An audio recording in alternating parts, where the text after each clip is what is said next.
Buenos días. Continuando con el ciclo de conferencias, damos inicio a la conferencia titulada El Código de Comercio, del Código de Comercio 1865 a la futura Ley de Seguros Uruguay. Nos acompañan agradecimientos primero a todos los participantes, tanto nacionales como extranjeros. En primera instancia tenemos al señor Juan Pedro Cantera, contador público de profesión con una maestría en dirección bancaria en la Universidad Carlos III de Madrid. Actualmente el contador Cantera es superintendente de Servicio Financiero del Banco Central del Uruguay. Anteriormente fue intendente de Supervisión Financiera, a cargo de la supervisión de todos los mercados financieros, gerente del área de estudio y regulación del sistema financiero, responsable del Departamento de las Normas Superintendencia. A nivel internacional es representante del Banco Central del Uruguay en la Asociación de Supervisores de Seguro de América Latina y miembro de los consejos de la Asociación Internacional de Organismos de Supervisión de Fondos y Pensiones y de la Asociación de Supervisores Bancarios de las Américas. Damos paso a la exposición del contador Cantera. Buenos días a todos. En primer lugar, el agradecimiento a Proace por la invitación a participar en este evento como ponente junto a mi colega de Chile y a la doctora Signorino. En segundo lugar, felicitarlos por la organización del evento. Es muy importante, me parece, para Uruguay y para todos los asesores de seguros contar con un evento de estas características que sin duda ayudan a mejorar la calidad de la profesión y mantenernos actualizados en lo que tenemos que hacer cada día para el bienestar de la sociedad.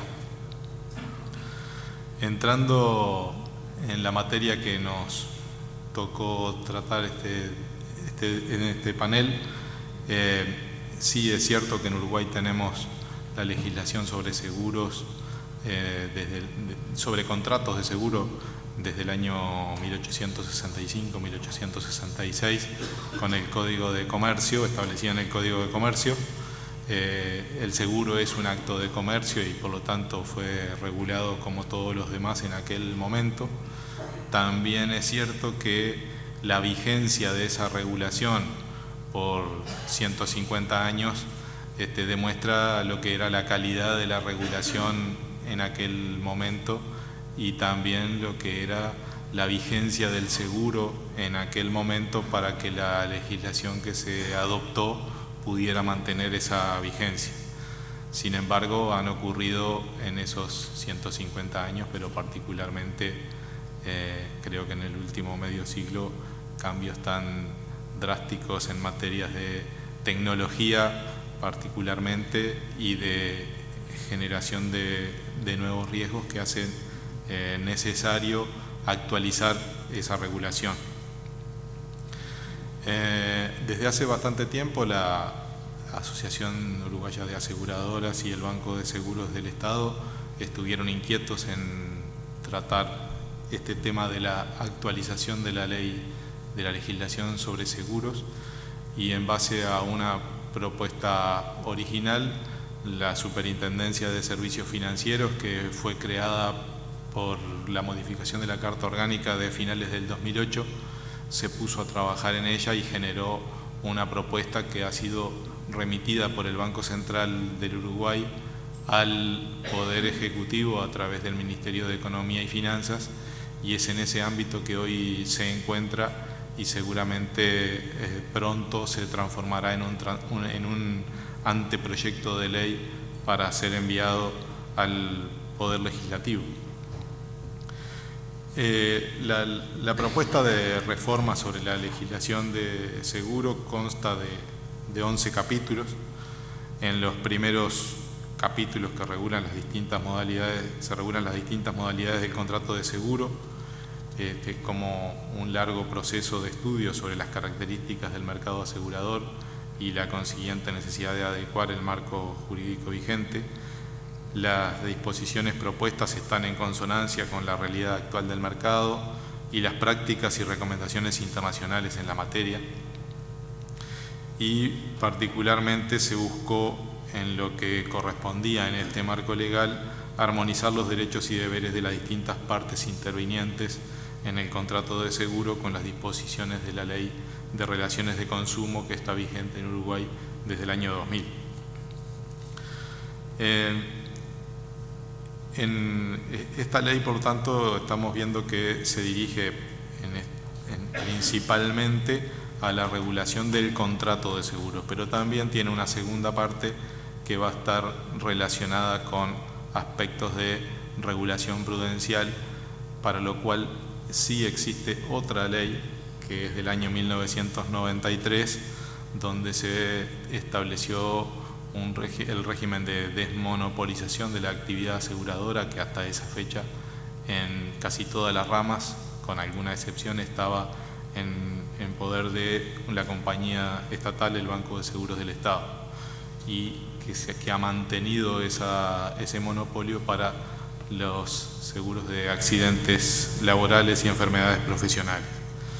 Entonces, en la parte que corresponde a la regulación de los contratos de seguro, la ley tiene un primer capítulo que contiene las disposiciones referidas, esta propuesta de modificación de la legislación tiene disposiciones referidas al contrato de seguros en general, donde se hace mención a los riesgos, a las pólizas, a las obligaciones de las partes, el siniestro, los posibles incumplimientos, el régimen de prescripción. El segundo capítulo refiere a los seguros de daños patrimoniales, y dentro de la categoría de los seguros de incendio, de responsabilidad civil, de seguros de hurto y de transporte. Un tercer capítulo tiene disposiciones relativas a los seguros para las personas, y el cuarto capítulo refiere a los reaseguros.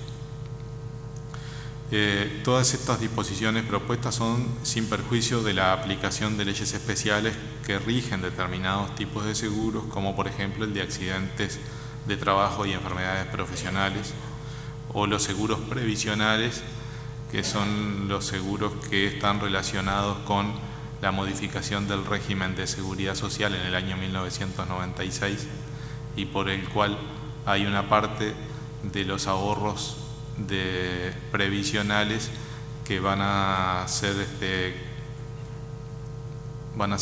para contratar una renta vitalicia a través de una compañía aseguradora, pero con unas características especiales establecidas en esa ley.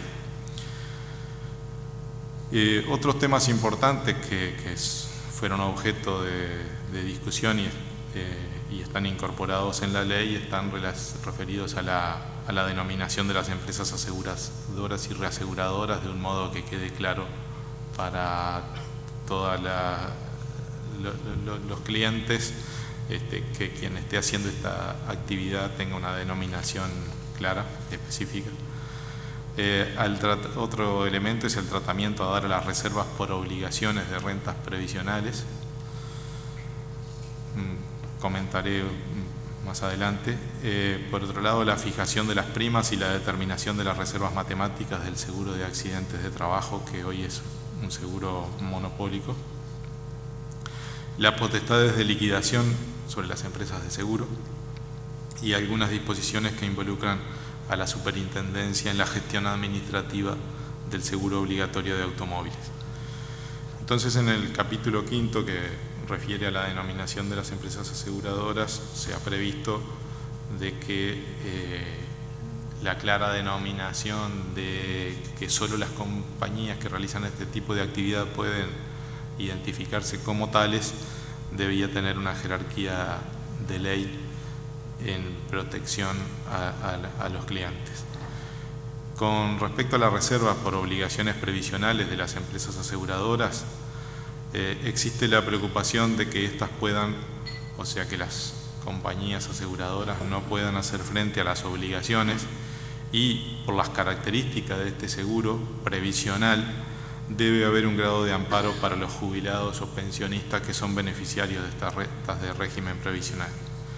Y ello motivó que se realice una propuesta que emula hasta donde es posible las seguridades que hoy da la ley al tratamiento de los fondos de ahorro previsional, pero esta vez para las reservas por obligaciones previsionales de las empresas aseguradoras. Como Los que tienen regímenes previsionales como el de Uruguay, donde el ahorro administrado por empresas privadas denominadas AFAP, o en el caso de Chile el de las AFP, saben que los ahorros se constituyen en un fondo de ahorro previsional que tiene autonomía con respecto a los riesgos de la empresa administradora, y por lo tanto, si le ocurriera algo a la empresa administradora, los fondos siguen siendo del beneficiario final. Cuando esto se transforma en la compra de una renta vitalicia, la situación ya deja de tener esas características y el beneficiario de la renta previsional corre el riesgo de la solvencia de la aseguradora. Dado estas características de los beneficiarios de estos seguros, y que existe la necesidad de dar un amparo para que siempre mantenga con el menor riesgo posible la percepción de esa renta. Y para ello entonces se propone en este proyecto que las reservas correspondientes a las rentas previsionales o a los seguros previsionales son inembargables, que las compañías de seguro expondrán contablemente las reservas por separado del resto de las obligaciones, que el valor de las reservas será el valor actuarial de las obligaciones más un porcentaje que la superintendencia determinará para cubrir riesgos de insuficiencia,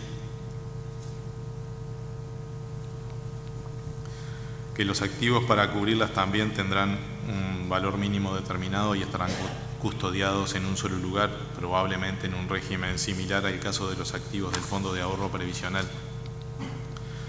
Y también se propone que en la eventualidad de que una empresa de seguro con obligaciones previsionales no cumpla con mantener activos suficientes para cubrir el valor establecido antes citado o tenga déficit de capital, esté prevista la posibilidad de realizar acuerdos con otras empresas que estén en condiciones de operar este tipo de seguro para la transferencia de las obligaciones previsionales y los activos que las cubren.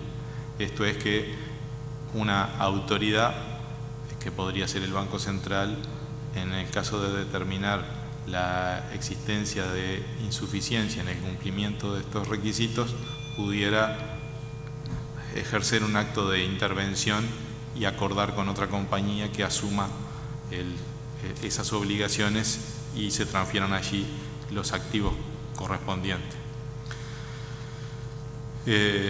Ahora, en tanto se introducen estas salvaguardas especiales y obligaciones para las empresas que dan más seguridad de que las rentas vitalicias serán cubiertas en todo momento, también se flexibiliza, se propone flexibilizar el régimen de inversiones de los activos que cubren estas reservas, ya que no será el régimen de inversiones idéntico al que hoy tienen las administradoras de fondo de ahorro previsional, sino que será enmarcado en criterios de seguridad, rentabilidad, diversificación y compatibilidad de plazos. Los instrumentos en que se constituirán las inversiones serán elegidos por las aseguradoras sin limitaciones legales, aunque con eventuales normas de prudencia introducidas por el regulador. Todas estas disposiciones están incluidas en la propuesta en el capítulo 6.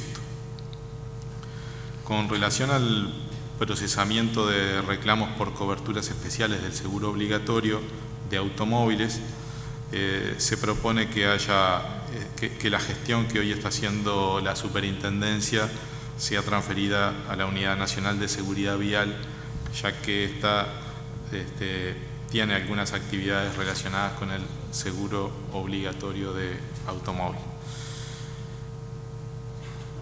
En el capítulo 8 se introducen modificaciones respecto a la fijación de las primas y reservas matemáticas del seguro de accidentes de trabajo, y cabe señalar que se considera importante, dado el monopolio que el Banco de Seguros del Estado tiene en la materia, ajustar la normativa actual para la fijación de las primas. Por otra parte, también la definición legal vigente respecto a la forma de cálculo de la reserva de las obligaciones asumidas por los siniestros en los seguros de accidentes laborales no es técnicamente adecuada, dado que no exige la constitución de reserva por el incremento de obligaciones por actualización de las rentas y por lo tanto el proyecto propone la utilización del método de capitalización también para los incrementos de las obligaciones y seguramente habrá un periodo de transitoriedad para hacer este ajuste. Y también es importante que la inversión en los activos para cubrir dicha reserva no solo se realice en base a un criterio de rentabilidad como lo dice la norma legal hoy vigente, sino que tome en cuenta además criterios de seguridad, diversificación y compatibilidad de plazo. Un capítulo adicional de la propuesta legal refiere a la liquidación de las empresas de seguros y reaseguro, que de acuerdo con el marco legal hoy se realiza por la vía judicial y en la justicia ordinaria, y estamos proponiendo de que, porque entendemos que resulta más apropiado, que las eventuales liquidaciones se tramiten por vía administrativa en una institución que entienda sobre cuestiones financieras y actuariales. Y los dos últimos capítulos refieren a derogaciones y sustituciones y disposiciones transitorias respectivamente, y en ese apartado se prevé un plazo máximo en el cual deberían adecuarse a la nueva ley los contratos que hubieran sido firmados con anterioridad. Por último, y creo que esto sí es un interés mucho más directo para los que están presentes en este evento en su calidad de asesores y corredores de seguro, voy a comentar algo que no es del proyecto de ley, pero sí que es una regulación de la superintendencia. Hace unos días nosotros anunciamos nuestro plan de regulación para el año 2013 y dentro de ese plan de regulación está previsto continuar con un proceso de armonización de la regulación para los distintos mercados financieros que nosotros comenzamos una vez que la superintendencia integró la regulación y la supervisión de todos los mercados, bancos, seguros, fondos de pensiones y mercado de valores. Nosotros decimos que ante un mismo riesgo tenemos que tener igual requisitos de regulación y de supervisión, independientemente de quién esté asumiendo ese riesgo, de quién lo esté ejerciendo o el tipo de empresa que lo esté realizando. Y en el caso de la protección al usuario de servicios financieros, que además la Superintendencia y el Banco Central son autoridad de aplicación de la Ley de Relaciones de Consumo en este aspecto, entendemos que tenemos que armonizar toda la regulación relacionada con la atención a los usuarios del sistema financiero. Y en ese sentido, para el mercado bancario ya existía una regulación más profusa establecida por la superintendencia. Para el mercado de valores y particularmente para lo que es la atención a los inversores también hubo una regulación en el 2009, y en este proceso de armonización este año vamos a trabajar con más énfasis en la revisión general, pero claramente que al sector asegurador y en es al que va a tener más impacto, como lo solicitó el señor Galati. Nuestro proceso de regulación implica que cuando nosotros hacemos un proyecto de modificación normativa de estas características se pone a consulta del público, y a través de esa consulta del público se reciben todas las inquietudes y comentarios, y por supuesto que los más directamente implicados tienen hasta la obligación de hacer esos comentarios para que nosotros los consideremos al momento de adoptar la decisión final sobre la regulación. Entonces, no va a haber una regulación sobre la actividad de los asesores o de los corredores de seguros. Sí va a haber una regulación para las compañías aseguradoras en cómo tiene que ejercerse la relación con sus clientes, y como buena parte de esa relación con los clientes se realiza a través de ustedes, ustedes van a tener que ser los transmisores de estos nuevos requisitos y son los que van a tener que aplicarlos frente a los clientes. Y para mencionar en términos generales y así dar lugar a los demás expositores, esto implica que tiene que haber una política clara por parte de las entidades aseguradoras de cómo va a ser el relacionamiento con los clientes, que tienen que tener definiciones específicas a través de establecer un código de buenas prácticas, y en términos generales eso implica que deben velar por los intereses de los clientes y tratarlos justamente, actuando con integridad, brindar a los clientes toda la información necesaria de los productos y servicios que ofrezcan en una manera clara, suficiente, veraz y oportuna, evitando la omisión de datos esenciales que sean capaces de inducirlo a error, brindar un asesoramiento diligente de acuerdo con los usos y costumbres de la actividad, informar sobre los principales riesgos en que se incurre en el uso de los productos o servicios contratados mediante una forma de comunicación efectiva distinta al contrato. Acá nosotros hemos hecho énfasis importante en lo que son las cartillas explicativas con respecto a cada producto y que no sea el contrato, más allá de que de la validez jurídica del contrato, el principal elemento de información para el cliente, y proveer mecanismos ágiles para la resolución de las posibles diferencias con los clientes. No voy a continuar con algunos detalles adicionales porque creo que el principio está cumplido y así escuchamos a los colegas. Muchas gracias a todos.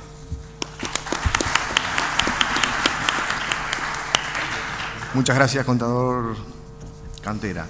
Damos paso en segundo momento al señor Osvaldo Macías, de nacionalidad chilena. El señor Macías es licenciado en Ciencias de la Administración, ingeniero comercial mención Administración de Empresas, magistratura en Dirección de Empresas y diplomado en Finanzas Cooperativas. Sus antecedentes laborales: ha sido analista de crédito, analista financiero y de inversiones de la Superintendencia de Administración de Fondos de Pensión, jefe de análisis y control financiero de la Superintendencia, jefe de división de estudios de Superintendencia de la Administración de Fondos de Pensión y actualmente es intendente de seguros, Superintendencia de Valores de Seguros. Su experiencia laboral: ha sido consultor del Banco Mundial, BID y PNUD en diversos programas de apoyo de implementación de formas previsionales, director y expositor en cursos de capacitación a nivel internacional en OEA y PNUD, expositor invitado en numerosos seminarios, miembro del Comité de Estudios y Desarrollo de la Asociación Internacional de Organismos de Supervisión de Fondos de Pensión, gerente general de la Asociación de Supervisores de Seguros de América Latina. Entre otras cosas, ha sido autor, editor y coautor de varias publicaciones en materia previsional y seguros. Damos la bienvenida. En lo que respecta a la disertación del licenciado, nos va a exponer sobre los cambios regulatorios recientes en el curso del mercado asegurador chileno. Muchas gracias. Adelante. Gracias, buenos días. Primero que nada quisiera agradecer a PROASI y a COPAPROCE por la invitación a exponer en este seminario, que, como bien decía el presentador, tiene como principal propósito mostrar los cambios que han ocurrido en el último tiempo en la regulación y supervisión de seguros del mercado chileno, que han sido varios, como ustedes van a poder apreciar. Algunas cifras para contextuar la presentación: el índice más usado a nivel mundial para ver el desarrollo del mercado de seguros es la penetración del seguro, es decir, las primas del mercado asegurador dividido por el Producto Interno Bruto de cada país. Ahí está Latinoamérica. Podemos ver en general que la penetración del seguro va entre el 1 y el 4% del producto, dependiendo del país, salvo Puerto Rico, que tiene un índice más elevado, pero más que nada se explica porque ellos tienen un centro internacional de reaseguro en Puerto Rico, por lo tanto su mercado es más grande. Pero entre 1 y 4% es la penetración del seguro en Latinoamérica. Esto se puede ver mejor si lo comparamos con la situación de los países de mayor desarrollo económico, que tienen una penetración también más grande. Podemos ver ahí las líneas las distintas líneas que representan las distintas zonas geográficas del mundo. El mundo, que es esta línea que está acá, tiene aproximadamente un 6,5% del producto como índice de penetración. Luego, en la línea morada está Europa, un poco más arriba, y más arriba aún están en el mismo nivel de penetración del seguro, un 8% del PIB, los países de la OCDE y Estados Unidos y Canadá como un conjunto en Norteamérica, que son las zonas más desarrolladas en cuanto a seguro. Podemos ver a Latinoamérica bastante más abajo, la penetración del seguro no alcanza un 3% del producto, el caso de Chile está cerca del 4%, pero todavía muy lejos de las economías desarrolladas y del promedio mundial. Por lo tanto, podemos con certeza indicar que hay todavía todo un crecimiento por venir muy grande. Tal vez eso explique la gran competencia que existe en nuestros mercados. Ahí está el índice de competencia de los mercados aseguradores latinoamericanos, donde podemos ver, de acuerdo a este indicador de Herfindahl, que mide la concentración en los países y el grado de competencia, que casi la totalidad de los mercados latinoamericanos se caracterizan por una gran competitividad. Cuando el índice es menor a 1500 significa que hay mucha competencia. Solamente vemos 2 casos en que la competencia es moderada y solo un caso que justamente es el de Uruguay, en que se trata de un mercado altamente concentrado, explicado por las exposiciones anteriores, que hablan de una desmonopolización reciente y todavía algunos seguros que obligatoriamente se contratan con una sola compañía. En el caso chileno, hoy día existen 61 compañías de seguro, 33 compañías de vida, 28 generales, con una amplia participación de compañías extranjeras en ambos ramos, con una prima que está en torno a los 11.000 millones de dólares actualmente. Curiosamente, en el mercado nuestro, el mercado de vida es el doble en tamaño que el mercado de generales, que es al revés de lo que ocurre en general en el resto del mundo, explicado por el desarrollo del sistema previsional, donde las rentas vitalicias que se contratan con las compañías de seguro representan una parte importante de las primas de las compañías de vida. Del mismo modo, vemos que las inversiones de las aseguradoras hoy día ya se empinan sobre los 45.000 millones de dólares, con un crecimiento muy elevado en los últimos años. Vamos entonces a los principales cambios regulatorios. El sistema de regulación y supervisión de seguros en nuestro país se basa en 2 conceptos clave. Por un lado, la supervisión de solvencia, que tiene como propósito que las aseguradoras tengan los recursos para pagar sus compromisos, y por otro lado, la llamada conducta de mercado, cuyo propósito es protección a los consumidores. También son los pilares a nivel mundial de cualquier regulación y supervisión de seguro. Veamos en el primer caso qué ha ocurrido con la regulación y la supervisión. Hasta el 2005, nuestro enfoque de supervisión por solvencia básicamente estaba enfocado en establecer normas prudenciales y supervisar que éstas se cumplan. Sin embargo, estaba rezagado todo lo que tenía que ver con gobierno corporativo y gestión de riesgo de las compañías. Y es allí, a esa línea, donde ha girado el modelo de supervisión. De esta manera, se ha diseñado un nuevo modelo de supervisión de seguro por la Superintendencia de Valores y Seguros de Chile, donde tiene 2 componentes. El pilar 1, que es un nivel regulatorio, establece requerimientos mínimos de solvencia, y lo que busca es fundamentalmente establecer un capital de las compañías basado en los riesgos que asumen: riesgo de los activos, riesgos operacionales, riesgo de los técnicos, riesgo de los pasivos. Y un pilar 2, que complementa el nivel regulatorio, que es de supervisión y que pretende evaluar los riesgos de las compañías de seguro y dictar medidas de mitigación de esos riesgos. Este enfoque está basado fundamentalmente en los mejores estándares de supervisión de seguro a nivel mundial, tanto reconocidos en la IAIS como modelos como Solvencia II y otros países que lo están aplicando.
ya entró en vigencia hace muy pocos meses.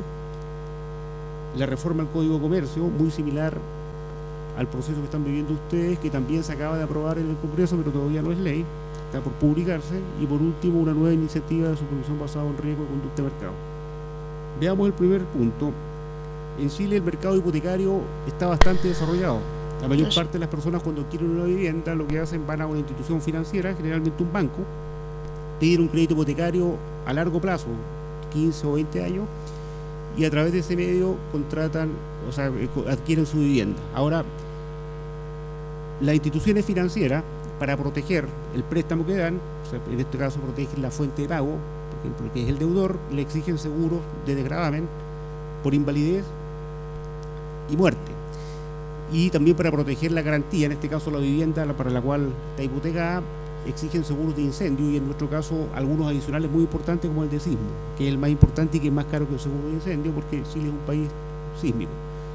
En esa contratación se producen varias cosas. Es una contratación colectiva donde el banco o la institución financiera actúa como tomador del seguro, como gran contratante de este seguro, lo hace en forma colectiva. Esto permite muchos ahorros de costo. Es más barato contratar colectivamente 100.000 seguros, que esos 100.000 seguros van cada uno con su propio seguro. Entonces esto opera de esta forma en general, pero lo que ocurrió con el tiempo fue que los beneficios de esta contratación colectiva no se veían con traspaso a los deudores en mejores primas de seguro. ¿Por qué no ocurría esto? Porque las comisiones quedaban en los canales de distribución, generalmente en las instituciones financieras, y las comisiones llegaron a ser tan altas y se prestaron para muchos abusos, que se decidió legislar. Esta ley se envió al Congreso Nacional en diciembre del 2010 y fue aprobada luego de un año de tramitación y entró a regir en julio de 2012. En lo fundamental, lo que establece es que las entidades crediticias que exijan seguro en sus operaciones hipotecarias deben obligatoriamente licitar los seguros por cuenta y cargo de sus clientes. Estableció además que la superintendencia tenía que establecer cuáles iban a ser las pólizas, la póliza base que se iba a licitar, y que iba a reglamentar todo el proceso de licitación. Los seguros tenían que ser asignados a la entidad aseguradora que cobre el menor precio, incluida la comisión del corredor de seguro, y no se podían establecer comisiones o pagos a favor de la entidad crediticia que estaba efectuando la licitación. Punto clave de esta legislación. Siempre se dejaba la posibilidad de que el deudor, que así lo quisiera, pudiera contratar un seguro individual que él mismo pudiera llevar a la entidad financiera, y la cual no podía ser rechazado, que era otro de los problemas que habían. Seguros individuales generalmente se ponían obstáculos para ser llevados a la entidad financiera. Esta ley también dio cuenta de eso. Los resultados han sido los siguientes. Entre julio del 2012, que entró en vigencia la ley, y febrero del 2013 se efectuaron 55 licitaciones hipotecarias. Se han beneficiado más de 800.000 personas con un menor precio y mejores coberturas. En el desgravamen, más invalidez, la baja promedio fue notable y alcanzó casi un 60% de seguro, o sea, bajó a más de la mitad. Y en el caso de incendio y sus adicionales, sobre todo el de terremoto, la baja fue de un 32% aproximadamente. Entonces los resultados fueron bastante buenos y nosotros estamos muy orgullosos de esta legislación que nosotros impulsamos y que nosotros implementamos. Un segundo aspecto que quería señalar en materia de conducta de mercado, que era un tema recurrente para nosotros, que las personas generalmente no saben qué seguros tienen, ¿no? Porque van, piden un crédito, compran en una tienda, tienen muchos seguros, muchos de los cuales no tienen idea que existen. Y más grave todavía, cuando fallece una persona, generalmente los beneficiarios no tienen idea de los seguros que tienen, ¿no? Entonces, esa inquietud nos llevó a establecer un sistema. Se dieron varias alternativas, hay una legislación española que tiene una base de datos, etcétera, pero finalmente se optó por un sistema de consulta de seguro que empezó a operar a fines del año pasado y que busca entregar de manera sencilla y rápida toda la información referente a los seguros que las personas tienen. ¿Cómo opera esto? Fundamentalmente a través del sitio web de la superintendencia, donde las personas que quieran saber qué seguros tienen pueden consultar, efectuando las identificaciones que correspondan. Si no tiene sitio web, puede ir presencialmente a la superintendencia, y la superintendencia, a través de un sistema informático, efectúa la consulta a todo el mercado asegurador, el cual obligatoriamente, dentro de un plazo determinado, debe responder, que son 10 días, 15 días, tiene que responder si la persona tiene o no seguro y algunos otros detalles que se le preguntan ahí. De esa forma la superintendencia le informa a la persona si es o no titular de un seguro y dónde lo tiene.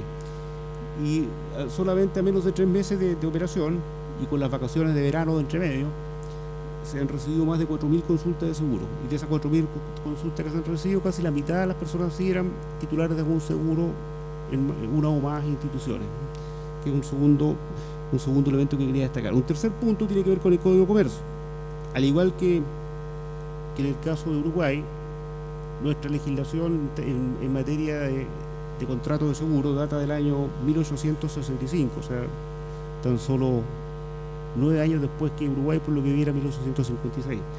Por lo tanto, como era obvio, se encontraba bastante desactualizada respecto a la forma moderna de comercializar seguro. Esto se envió en julio de 2007, un proyecto de cambio legal al Congreso, el que fue aprobado finalmente hace muy poco y todavía no se publica como ley. Esperamos que se publique el próximo mes, en cuyo caso va a estar vigente ya a fines de año, en diciembre, esta nueva ley de contrato de seguro. Sería muy largo explayarme en su contenido. Tiene una gran cantidad de artículos, pero yo quisiera destacar solamente un par de aspectos que básicamente introduce muchas normas de protección a los asegurados, dejando afuera los grandes riesgos. Los grandes riesgos, que son aquellos seguros contratados por empresas cuyas primas son mayores o iguales a $9.700 aproximadamente, quedan fuera de estas normas en forma imperativa. El resto es imperativo, o sea, no se pueden cambiar por los contratos ni por las pólizas. Por lo tanto, establece un marco de protección bastante sólido para los asegurados, que es lo más importante, diría yo, en esta legislación. Y un último punto que quisiera señalar es una iniciativa que recién estamos iniciando, que tiene que ver con conducta de mercado y cómo supervisarla. Hasta hoy la superintendencia cuenta con un área destinada a atender consultas y reclamos a los asegurados. Solo el año 2012 atendimos más de 30.000 consultas y reclamos. También tenemos muchos portales de atención ciudadana. Hemos creado algunos nuevos que van dirigidos a los asegurados también, pero queremos avanzar más allá que eso y crear una supervisión basada en riesgo, basada en conducta de mercado, parecido a lo que hace en solvencia, pero esta vez a conducta de mercado, de tal manera de otorgar garantías que los participantes del mercado asegurador cumplan adecuadamente sus obligaciones, otorguen un trato justo a los asegurados, beneficiarios y otros legítimos interesados, y actúen con la necesaria transparencia en la comercialización de los seguros, el pago de las indemnizaciones y otros beneficios asociados al seguro. Esto involucra a todos los agentes del mercado, corredores de seguros, agentes de venta, compañías, liquidadores y cualquier otro actor que tenga alguna relación con el mercado asegurador, como los bancos, las casas comerciales, etcétera, a través de los cuales se comercializan seguros. Y la idea es tomar toda la información de los reclamos que recibimos, las fiscalizaciones que se efectúan, elaborar matrices de riesgo por entidad y sistemas de alerta temprana, de tal manera de una fiscalización mucho más eficaz de lo que es la conducta de mercado. Está recién en su inicio este proyecto. Algunas conclusiones que son válidas tanto para el mercado chileno, yo creo yo, como para en general para nuestros países en América Latina. Lo que nosotros vemos, perspectiva muy positiva, por un lado porque la penetración del seguro todavía es escasa en relación a lo que es en países más desarrollados económicamente.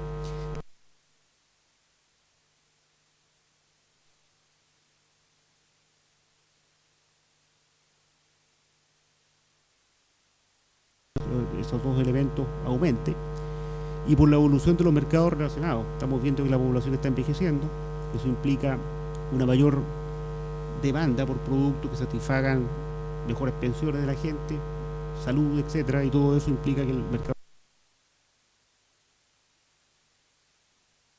a la entrada, y estamos viendo cada vez entrando más actores de distintos países al mercado, lo cual también redunda en un mejor crecimiento y una mayor competencia. En materia de regulación y supervisión, y como se ha dicho durante esta mañana, hay una tendencia a fortalecer todo lo que es la regulación y supervisión por solvencia, ya estándares mundiales similares a los de bancos que se están aplicando en todos los países del mundo, cual más cual menos van avanzando hacia allá. Y también hay una tendencia a lo que es una mayor preocupación por la conducta de mercado, que es la protección de los consumidores, y que yo creo que es mejor que lo tomen las entidades técnicas de seguro a que queden en leyes que no son 100% aplicables al seguro y que muchas veces no dan cuenta de la complejidad técnica de lo que es el seguro. Por último, esto implica muchos desafíos para todos, para los participantes privados del mercado como para las autoridades, va a llevar seguramente a que las compañías de seguros que tengan que establecer buenos sistemas de gestión de riesgo, mucho más, preocuparse mucho más de esto de lo que lo han hecho hasta ahora. Se van a enfrentar, todos nos vamos a enfrentar a consumidores más exigentes e informados, ya lo estamos viendo en todos nuestros mercados. Un desarrollo tecnológico que, como lo dijo el expositor del panel anterior, puede ser un gran aliado de quienes participan en el mercado, o puede ser una gran amenaza. Se puede ver de los dos lados.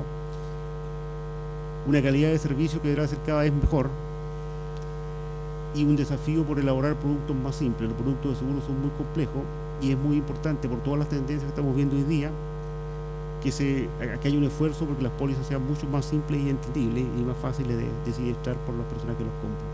Bueno, eso es lo que quería compartir con ustedes. Muchas gracias.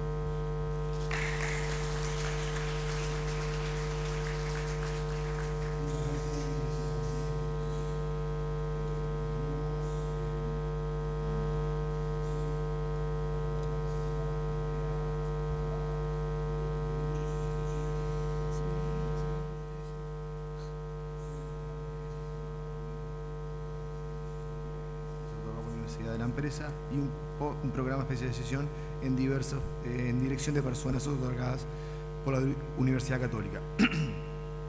Actualmente es presidente de AIDA, Asociación Internacional de Derecho del Seguro, presidente del Grupo de Nuevas Tecnologías y Seguros en el Comité Iberoamericano de AIDA, miembro de la Comisión Honoraria Asesora del Poder Ejecutivo en materia de seguros, asesora jurídica de AUDEA, Asociación Uruguaya de Empresas Aseguradoras, codirectora de la revista Transportes y Seguros, profesora en Tecnicatura de Seguros del Instituto BIOS, profesora de cursos de posgrados en Derecho del Seguro de la Universidad de Buenos Aires, Argentina, profesora invitada en la Escuela de Magistratura de Porto Alegre y Santa Catarina, Brasil, profesora invitada en el posgrado de Responsabilidad Civil de la Universidad Católica del Uruguay. Actualmente se desempeña también como responsable del área de Administración Legal y Recursos Humanos de la empresa FISA, Fideicomiso del Banco de la República Oriental del Uruguay. Es corredactora de diversos proyectos de ley en materia de seguro y autora de varios artículos temáticos, así como libros especializados en la materia de seguros de vida y seguros de responsabilidad civil. Con nosotros, la doctora Barbat. Bueno, muchas gracias. Bueno, mi nombre es Andrea Signorino Barbat. A veces, al estilo brasileño, me nombran por el apellido materno, así que no hay problema, estoy acostumbrada. Honrando a la madre. Bueno, cuando voy a Brasil me llaman siempre Andrea Barbat, así que no te preocupes. Bueno, muy bien. Primero que nada agradecer esta convocatoria a la Asociación Uruguaya de Empresas Aseguradoras y también, por supuesto, a Proace, a Copaproce, felicitarlos por este importantísimo evento que me consta que les ha dado mucho trabajo y que creo que está dando sus frutos. Bueno, compartir el tema con el contador Cantera es también un honor, con el intendente de Chile igualmente. El Código de Comercio. Ese es el título de nuestra disertación. Vamos, no se asusten, van a llegar temprano a comer. Yo voy a tomarme 17 minutos exactamente, con lo cual espero que el auditorio me siga acompañando.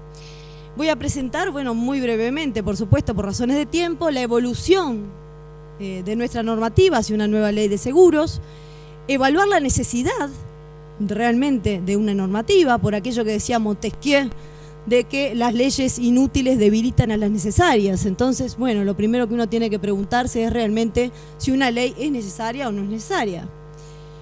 Presentar también ciertos artículos novedosos que trae el anteproyecto de ley, que estamos hablando que es el emanado de la Superintendencia de Servicios Financieros, para lo cual tengo que hacer una advertencia preliminar al auditorio, que es la dificultad que existe en comentar un texto que es un anteproyecto. Es decir, que tiene todavía un largo camino por recorrer hasta su sanción definitiva como ley. Vamos a tener todo el camino parlamentario que seguramente sufrirá por eso el anteproyecto algunas variantes. Asimismo, yo estoy en conocimiento que ya en el Ministerio de Economía posiblemente se le estén introduciendo algunas modificaciones. Bueno, a esas últimas versiones yo me voy a referir como últimas versiones. Pero estrictamente voy a hablar del anteproyecto de ley de seguros oficial, digamos, que es el que conocemos en la asociación, emanado de la Superintendencia de Servicios Financieros. Otra pequeña aclaración es que decir que nosotros no tenemos una legislación en seguros no es, digamos, del todo apropiado. Nosotros tenemos una norma de rango legislativo, nada más que está contenida en un código, ¿no? En el Código de Comercio de 1865, de autoría rioplatense. Acá tenemos colegas argentinos que nos acompañan, los profesores Dalmaso Vélez Arfiel y Eduardo Acevedo, que, como decía el contador Cantera, se tomaban su buen tiempo para hacer códigos que perduraron en la historia, que perduraron sin grandes problemas, eso es verdad. Pero bueno, por supuesto que la asociación aplaude la iniciativa de una modernización en la normativa, porque evidentemente han sucedido cosas en estos años que ameritan una actualización. Pero bueno, allí tenemos nuestro Código de Comercio, que tiene un libro segundo de los contratos de comercio, un título noveno sobre los seguros, con 65 artículos, un libro tercero de los derechos y obligaciones que resultan de la navegación, con también un título noveno de los seguros marítimos con 95 artículos, o sea que tenemos 160 artículos relacionados a los seguros, por supuesto poniendo énfasis en lo que era normal en la época, que eran los seguros marítimos. Esa era la rama vedette de su época. Hoy tenemos que hablar de otras realidades. El anteproyecto de ley de seguros fue profundamente presentado por el contador Cantera, con lo cual simplemente ustedes ven la estructura general en pantalla, que bueno, en la versión de la superintendencia tiene 119 artículos, en las últimas versiones que he visto tiene 122, pero estamos promediando unos 120 artículos, menos que los del código. Hasta el capítulo quinto, como dijo el contador Cantera, estamos hablando de una normativa estrictamente relacionada al contrato de seguros, pero por supuesto el legislador aprovechó la oportunidad de legislar sobre seguros, que no se da todos los días, porque desde el año 93, con la ley de desmonopolización, no tenemos una legislación sobre la actividad aseguradora y por lo tanto se aprovecha para darle el rango legislativo a algunas normas que están contenidas en decretos reglamentarios, en circulares y demás, y jerarquizarlas al nivel de ley como corresponde. Allí ustedes van a ver algunos capítulos en negrita y en itálico. La importancia de un capítulo que hable sobre la base de datos de seguros, a la cual me referiré más adelante. Bueno, ¿es necesaria una ley de seguros en el Uruguay? Por aquello que ya decíamos de Montesquieu. Pues sí, es necesaria. Yo resalto básicamente tres motivos. Uno es la necesidad de regular nuevas ramas de seguros, como son los seguros de responsabilidad civil. Los seguros de responsabilidad civil están muy modernamente legislados en este anteproyecto y por supuesto nuestro codificador en ese entonces no pensaba siquiera en un seguro de responsabilidad civil. También la necesidad de compaginar la ley de seguros con la ley de defensa al consumidor, que es una realidad posterior evidentemente que el código. Es del año 2000, la ley 17250. Bueno, era necesaria esa compaginación y también se hace en el anteproyecto. Y por último, la realidad de un mercado en competencia. Si bien estamos en los 20 años de desmonopolización del mercado asegurador, podemos pensar que la litigiosidad siempre está latente en un mercado que necesita reglas claras para justamente poder competir con mayor libertad. Algunos aspectos novedosos que trae la ley de seguros muy rápidamente. Bueno, seguros y consumidor, la necesaria complementariedad de las normas. Es el artículo primero, que ustedes lo tienen en pantalla. Allí realmente tenemos que destacar que se dice algo muy importante, que es que se va a aplicar al contrato de seguros la ley 17250 cuando esta ley cuando el contrato implique una relación de consumo. ¿Qué está diciéndonos el legislador? Bueno, que va a haber dos tipos de contratos de seguros. Uno que va a constituir una relación de consumo y otro que no va a constituir una relación de consumo. ¿Cuándo el contrato de seguros va a hacerle aplicable la ley 17250? Bueno, cuando se trate de una relación de consumo. ¿Y cuándo va a ser una relación de consumo? Cuando el asegurado sea un consumidor a la luz de la ley 17250 y por supuesto cuando el proveedor sea un proveedor a la luz de la ley 17250. Tendría que dar otra conferencia para explicarles cuándo es un caso y cuándo es el otro. El asegurador siempre va a ser un proveedor, pero el consumidor, nosotros tenemos en Uruguay varias teorías sobre cuándo se es consumidor y cuándo no. Pero básicamente, como en la legislación chilena, pero sin el detalle que tiene la legislación chilena sobre los seguros de grandes riesgos, que establece cuándo un contratante está en una relación de seguro de grandes riesgos. Nosotros no tenemos ese detalle de normativa, pero sí podemos decir que cuando un contratante esté en pie de igualdad negociando con el asegurador, seguramente eso no va a ser ese consumidor no va a ser un consumidor a la luz de la ley 7250 y por lo tanto no se va a tratar de una relación de consumo. Espero haber sido clara. Se trata de los contratos de grandes riesgos, los contratos en los cuales el tomador del seguro y el asegurador se encuentran en pie de igualdad. Son dos potencias patrimoniales similares y por lo tanto el consumidor allí ya es una empresa, no deja de ser un consumidor que necesite ser, digamos, cuidado por la legislación de defensa del consumidor. Bueno, pero esto da para muchísimo más. Solamente criticarle este artículo primero que nos habla de que yo sé que ha sufrido críticas, sobre todo de parte de los profesores del Instituto de Derecho Comercial, sobre el orden público. Es decir, la norma habla de que se trata de una norma de orden público, pero a texto seguido permite la aplicación de la ley 17250 y también permite el pacto de cláusulas que sean más favorables para el asegurado. Por lo tanto, está diciendo, por un lado, que es de orden público, por lo tanto no le damos autonomía a las partes para pactar cosas en contrario, pero a texto seguido establece la posibilidad de pactar cláusulas más beneficiosas. Entonces los profesores nos dicen que esto no es correcto, que no deberíamos plasmar el orden público entonces como principio. Muy bien, otra gran novedad. Nos vamos del punto de vista del perfeccionamiento del contrato, nos vamos de la solemnidad de nuestro querido y viejo Código de Comercio, el artículo 644, a la consensualidad. Es decir, ustedes saben que hoy es absolutamente necesaria la póliza firmada por las partes, y lo que nos dice el artículo 3º del anteproyecto es que el contrato de seguro se va a perfeccionar mediante el mero consentimiento de las partes, aún antes de la emisión de la póliza y del pago del premio. Por supuesto, en otros artículos establece el deber igualmente de informar de parte del asegurador de todas las condiciones que tiene la póliza, y aquí entramos en la problemática de cómo se va a instrumentar, y supongo que será también algo a regular en la reglamentación, de cómo va a ser esa entrega, digamos, de la información. Se está pensando también en la posibilidad de que no se trate de una entrega de información, sino de una puesta a disposición, por ejemplo, en la web de la aseguradora, para que el asegurado pueda consultar las cláusulas. Bueno, todo esto será algo que la vida va a tener que regular, que los hechos y la reglamentación también tendrán que perfeccionar. Por otro lado, se menciona, esto también es una novedad, al intermediario en el artículo 31.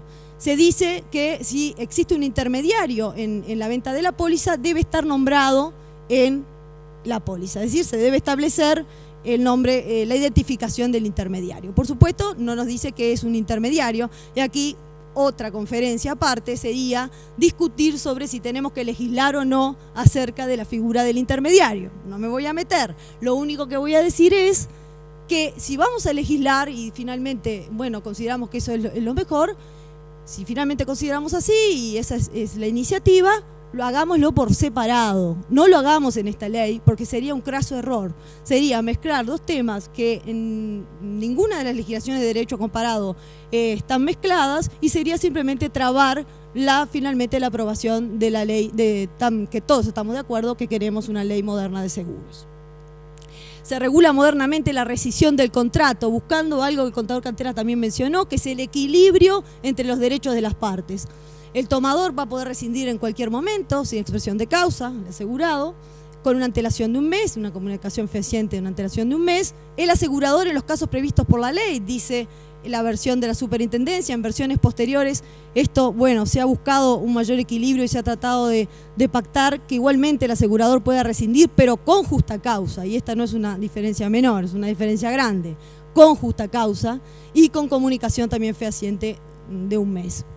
Regula además con detalle la gravación del riesgo, una figura que nuestro código no menciona, solamente tangencialmente lo menciona en el artículo 681 referido al seguro de incendio, pero este anteproyecto que comentamos realmente tiene una minuciosa regulación de lo que llama el agravamiento del riesgo, algo que por supuesto es un instituto fundamental para el contrato de seguros.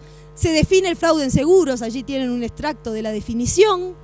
Yo solamente dejo al auditorio la inquietud de la necesidad de razonar sobre un mayor enfoque sistemático de lo que es el flagelo del fraude en seguros en el mundo, digamos, y también en el Uruguay, porque ustedes saben que el fraude afecta, dada la mutualidad y solidaridad de los riesgos, afecta mundialmente. Yo el año pasado estaba en San Pablo en una jornada sobre fraude y se hablaba de que había afectado en el 2010 a la actividad aseguradora en 50 billones de dólares. El fraude en seguros. O sea que razonar sobre la necesidad de hacer un enfoque sistemático con, por ejemplo, permitiendo la prueba indiciaria, permitiendo sanciones que no sean solo penales, sino también administrativas, etc. Reticencia y falsa declaración trae una importante novedad en el anteproyecto de la superintendencia. Diferencia las consecuencias si la reticencia y falsa declaración es con dolo o culpa grave y si es sin dolo ni culpa grave, o si es sin dolo ni culpa grave, y establece las consecuencias que ustedes ven allí. En versiones posteriores hemos visto que se está consagrando nuevamente el artículo 640 del Código de Comercio, es decir, se está buscando dejar lo que hoy funciona en realidad, que es la nulidad establecida en caso de reticencia o falsa declaración por nuestro Código de Comercio, por aquello de que realmente nuestro mercado es un mercado que no tiene gran litigiosidad en este punto y por lo tanto, ¿para qué cambiar lo que funciona? Determina plazos uniformes para todos, reglas claras para todos, ya no solamente lo que dicen las pólizas, sino establecido por ley, plazo para la denuncia del siniestro, plazo para la aceptación o rechazo del siniestro, plazo para informar sobre circunstancias del siniestro. Bueno, aquí se ha dado una discusión interesante con los 5 días corridos para la denuncia del siniestro a partir de ocurrido el siniestro, porque realmente en algunos ramas, como por ejemplo automotores, esto puede dar lugar a que algún conductor con alcoholemia positiva se acueste a dormir y después venga a reclamar, a denunciar, porque tiene 5 días. Bueno, en las versiones posteriores que yo he visto, estos 5 días son para formalizar la denuncia, pero la denuncia debe ser inmediata. Suena un poco lógico. Para aceptación o rechazo 30 días, para informar sobre las circunstancias del siniestro 15 días tiene el asegurado. Cambios en los plazos de prescripción. Hoy nuestro artículo 1021 establece 1 año desde el día en que las obligaciones se hicieron exigibles. Pasamos a 2 años para seguros generales y 5 años para seguros de vida, desde que se comunica al asegurado. Bueno, en vida seguramente no va a ser el asegurado si estamos hablando de un seguro de fallecimiento, pero bueno, esto deberá tener algún ajuste. La aceptación o el rechazo del siniestro. Algunas disposiciones específicas, muy rápidamente. Seguros para personas. Yo, de todas las novedades que trae el anteproyecto, elegí una, porque no tengo tiempo. Se regulan modernamente las cláusulas de enfermedades preexistentes. Es prácticamente inédito que en una ley de seguros se establezca con claridad una disposición sobre las enfermedades preexistentes.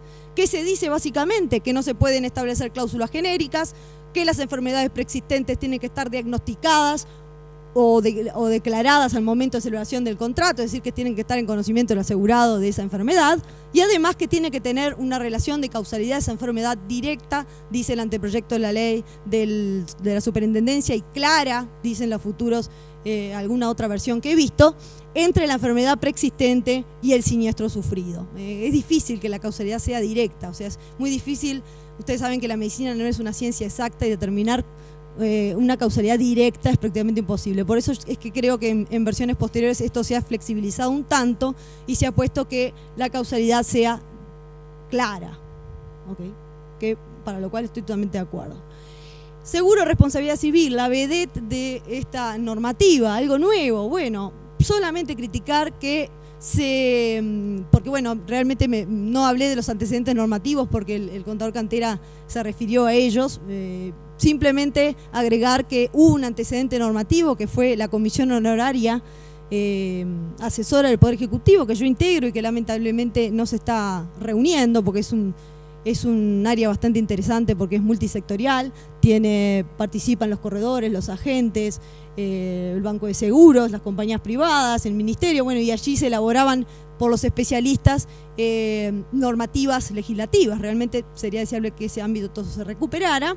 Allí emanó un primer proyecto en el cual justamente la acción directa se prohibía terminantemente lo cual era todavía acorde a lo que pasaba en el mundo. Pero hoy les digo que esto está totalmente de modé, va en contra de la tendencia actual que dice se debe permitir la acción directa del indemnizado contra la aseguradora porque la indemnización corresponde al tercero en un seguro de responsabilidad civil y no al asegurado, cuya protección es en el patrimonio. Pero no es el que recibe la indemnización en los modernos seguros de responsabilidad civil. Bueno, pero veamos las partes positivas, porque todo texto es perfectible y hoy estamos aplaudiendo que tengamos esta iniciativa loable también de la superintendencia. Prevé las formas de contratación de los seguros de responsabilidad en base a ocurrencia y en base a reclamo, las famosas cláusulas claims made, que fueron tan criticadas y que han tenido tantas discusiones. Bueno, nuestro legislador reconoce que es la única manera de presentar productos del tipo responsabilidad civil producto, del tipo responsabilidad civil profesional, en las cuales tenemos daños que pueden manifestarse muchísimos años después de la celebración de la póliza y por lo tanto tenemos que ponerle un coto, porque si no es imposible asegurar, son riesgos inasegurables. Entonces, más vale tener un buen seguro que un mal seguro, como digo yo, que después no me respondan. Entonces, permite los seguros en base a reclamos, pero con un plazo de extensión o de descubrimiento o ex post, en el cual puede ocurrir el hecho de 2 años, emulando la ley española. La ley francesa habla de 5 años, pero bueno, 2 años es un buen plazo. Prevé además claramente algo muy importante, las obligaciones de colaboración que tiene el asegurado en los seguros de responsabilidad civil, el momento de colaboración en el juicio, colaboración también en entregarle todo lo necesario para la liquidación del daño y demás. Reaseguros. Bueno, nuestra normativa en el anteproyecto se inclina por una de las tantas teorías que existe sobre la naturaleza jurídica del reaseguro y se inclina por la mayoritaria, que es que se trata de una deuda en el patrimonio del reasegurado. Y prevé algo muy moderno, digamos, y muy de punta, que es la posibilidad de pactar la cláusula cut-through. En el artículo 107, que se llama independencia del reaseguro, porque marca claramente la independencia del reaseguro del contrato de seguros, a texto seguido dice sí, existe esa independencia y eso es indudable, pero podemos pactar en el contrato de seguro la cláusula cut-through que permite al asegurado reclamar directamente contra el reasegurador. Por supuesto, sin perjuicio de la acción que le corresponde contra el asegurado. Puede reclamar la indemnización de uno y otro, siempre y cuando se pacte expresamente en el contrato de seguros. Por último, y es mi último PowerPoint, antes de la despedida, digamos, de la conclusión, un artículo sobre la base de datos de seguros. Esto se ha incorporado en alguna versión posterior, sobre todo a nivel del Ministerio, porque se ha entendido que es deseable un artículo que habilite la posibilidad de existencias de base de datos de seguros con fines estadísticos, actuariales, y también con fines de prevención del fraude, porque es muy importante este tema de la prevención del fraude, como decíamos en el seguro, sin la necesidad de pedir el consentimiento previo del titular del dato, algo que ustedes saben que exige nuestra ley de protección de datos. Exige siempre el consentimiento previo. Yo le pregunto al auditorio qué fraudulento va a venir a decir, sí, yo quiero que me coloquen en una base de datos de seguros, porque justamente no me importa, justamente el fraudulento es el que no va a querer que nos inscribamos en una base de datos de seguros. Por lo tanto, es importante que la normativa permita expresamente, y esta es la ocasión indicada, una ley de seguros para que esto se habilite. Al igual que existe, por ejemplo, en España, donde expresamente la normativa habilita la creación de base de datos de seguros sin el consentimiento previo del titular. Muy bien, entonces, concluyendo, no temamos a las leyes. Siempre cuando existen leyes nuevas todos nos entra un poco el chucho. Bueno, no, el mundo jurídico es así, es dinámico. Como dice el filósofo francés Émile Boutroux, la ley es el lecho por donde pasa el torrente de los hechos. Entonces, dejemos que los hechos determinen si esta futura ley resulta la adecuada para nuestra sociedad, para nuestro mercado. Y si no es así, bueno, seamos flexibles y quedemos abiertos a modificarla. Muchas gracias por su amable atención.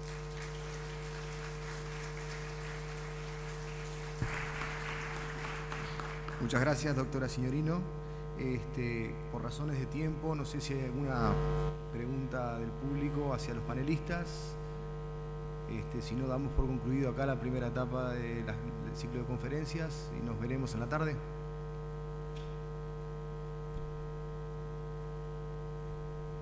¿Perdón? ¿Hay alguien? ¿No?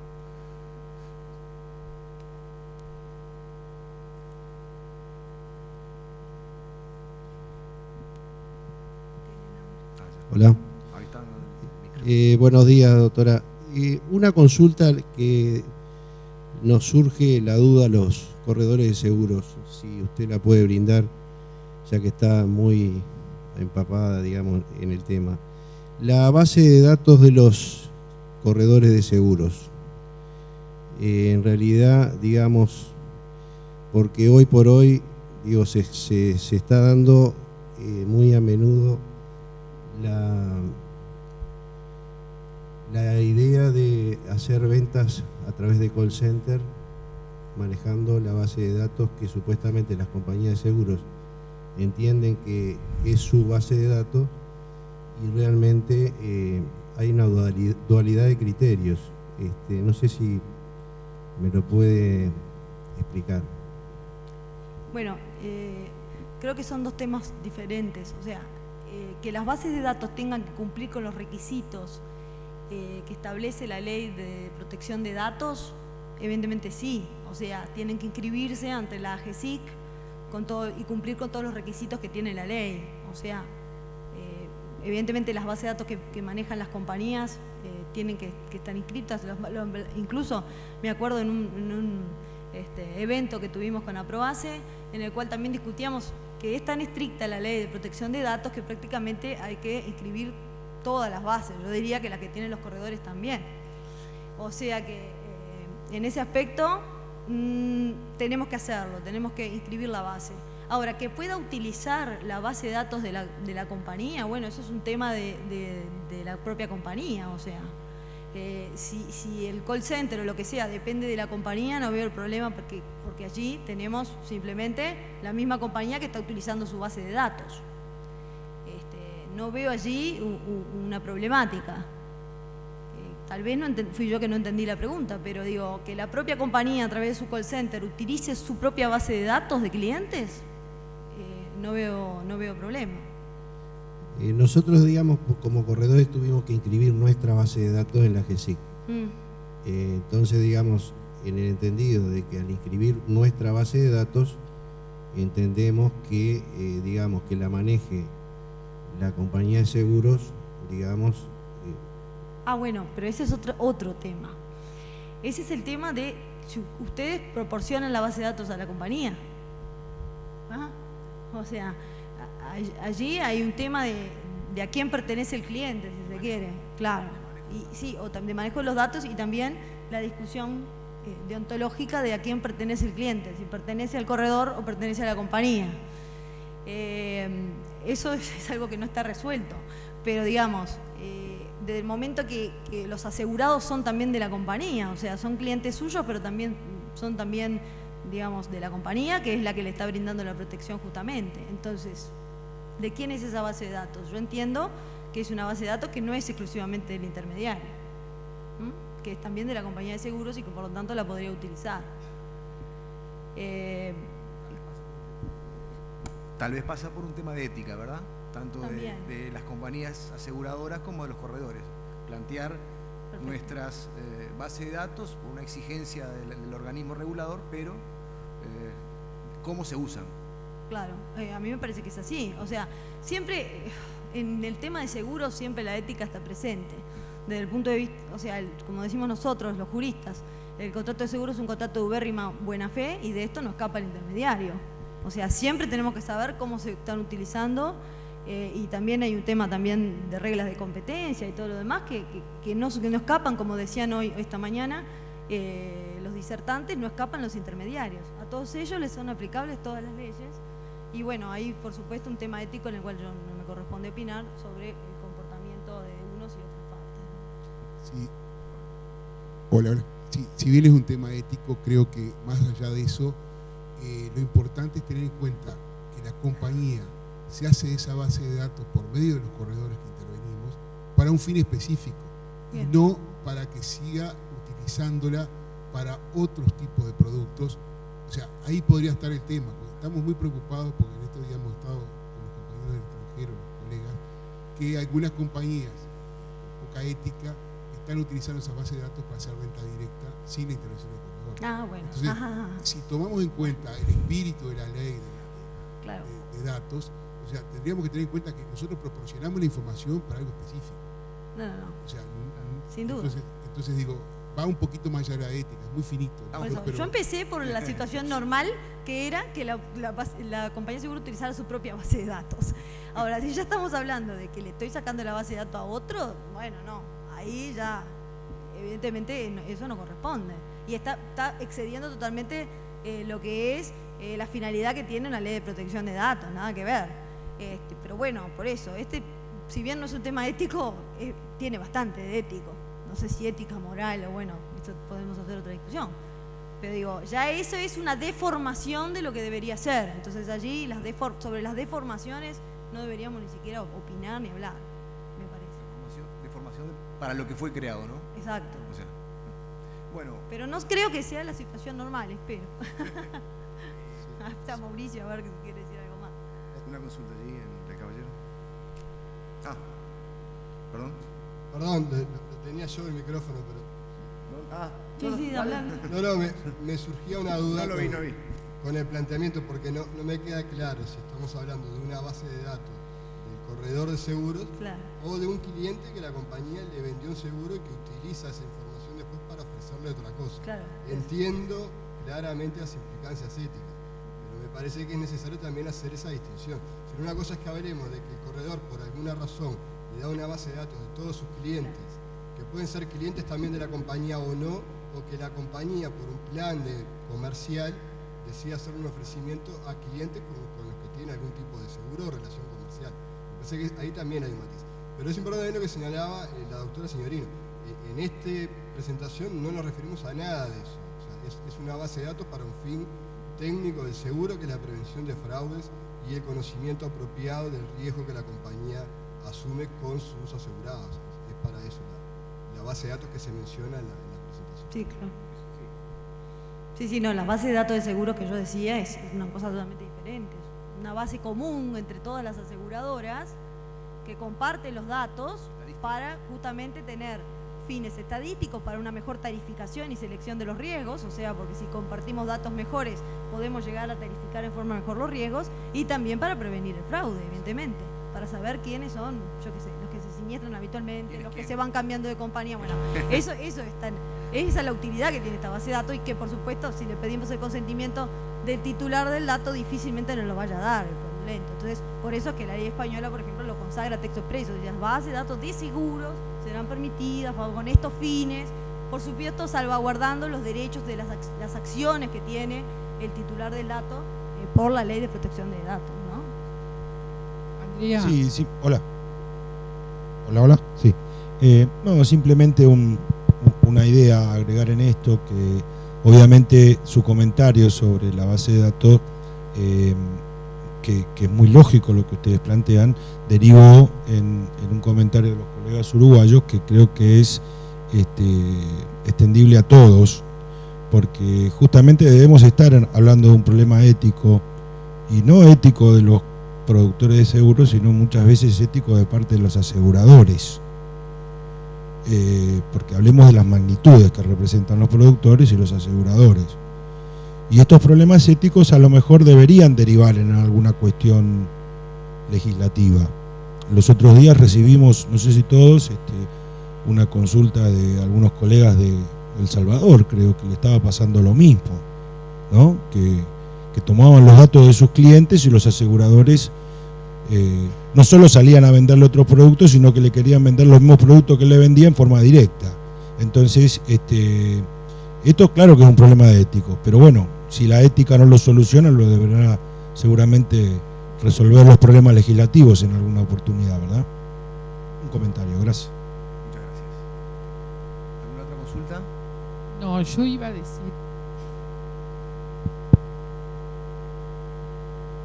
yo pensaba, como planteó Urce, que los clientes son nuestros clientes, la mayoría tienen fidelidad a su asesor de seguros. No me parece honesto que se hagan negocios a espaldas, porque después esos mismos clientes nos llaman telefónicamente para contarnos que les ofrecieron tal o cual seguro no en la forma adecuada. pienso que eso, estamos muy alerta con ese tema, todos los asesores, porque han pasado cosas como han pasado con empresas que han pedido, si puedo, una persona, en el caso personal mío, puedo prestar 50 clientes para ofrecerles un seguro, y ellos le decían que hablaban de parte del corredor, pero lo hicieron bajo mi autorización y fue muy exitosa la venta. Entonces, esas cosas que se hacen por detrás, este mercado es muy chico y nos conocemos todos. Me parece que en este tema vamos a tener que tratarlo en una forma más seria, porque a mí ya me ha pasado 2 veces que de un banco llaman a personas ofreciendo seguros de vida. Y eso me parece espantoso, siendo que yo también trabajo con esa gente. Creo que tenemos que tener mucho cuidado con estas cosas y no tratarlas a la ligera. Muchas gracias. Ahí también está la labor de la asociación, ¿no? Exacto. De la gremial. Ustedes, justamente son las cosas que tienen que discutir a ese nivel y después discutirlo con quien sea. Y lo estamos haciendo. Exactamente. Me consta que es así. Otra aclaración. La ética no va a solucionar esto solamente. También creo que le corresponde a nuestros reguladores de nuestros países tomar injerencia en estos temas, porque estos saben qué está pasando y muchas veces no se ocupan de cubrir los problemas que tienen los más débiles, sino los más grandes. Creo que alguna actuación en algún momento deberían tener sobre estos temas. Bueno, ¿alguna otra consulta? Damos por finalizado acá la primera etapa. Nos vemos después del almuerzo, nos vemos en un rato. Muy amable, gracias.